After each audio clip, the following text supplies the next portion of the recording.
বাফুফের head কোচের 10 জনের লিস্টে আছেন ইগোর স্টিমাচ, কোলম্যান এবং রোজারিও মিকেলের মতো হাই প্রোফাইল কোচের নাম। সাক্ষাৎকার শেষে আগামী 3 দিনে চূড়ান্ত কোচের নাম জানাবে বাফুফে। এদিকে মালদ্বীপে অলিম্পিক্স দল নয়, জাতীয় দলই পাঠাচ্ছে বাফুফে।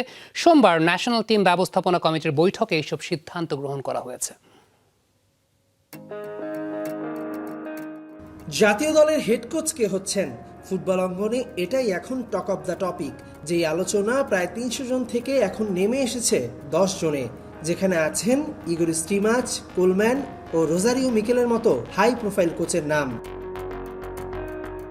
আগামী 3 দিনে সাক্ষাৎকার শেষে নাম চূড়ান্ত করবে বাফুফে। ন্যাশনাল টিমস কমিটির 1.5 ঘন্টার বৈঠক শেষে সেটাই জানানো হয়।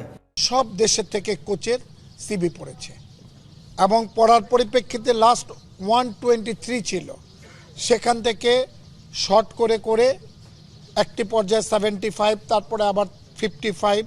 এটার মধ্যে থেকে সবচেয়ে শর্ট করে আমরা 10 জনকে সিলেক্ট করেছি এবং 10 জনকে সিলেক্ট করেছি এবং এই 10 জনের থেকে আগামী 3 দিনের মধ্যে আমরা কাকে কোচ সিলেকশন করব সেটা আমরা কনফার্ম করে ফেলব।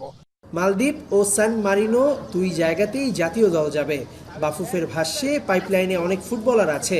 মালদ্বীপে 4 জাতি টুর্নামেন্টে প্রবাসী ফুটবলারও থাকবেন। মালদ্বীপে আমরা ভালো করব, বাট ফর শিওর আমরা যেহেতু ইউরোপে আমরা ফার্স্ট টাইম যাচ্ছি অনেকদিন পরে, এবং এখন আপনি জানেন অনেক ইউরোপিয়ান দেশে কিন্তু আমাদের বাংলাদেশের সাথে ম্যাচ খেলতে যাচ্ছে। সো আমরা ওটা নিয়ে আশাবাদী যে একটা ভালো রেজাল্ট করবে, যেন আমরা আরও অনেক ইনভিটেশন পাই। ওরা বারবার রিকোয়েস্ট করছে যেন আমরা ন্যাশনাল টিমকে পাঠাই।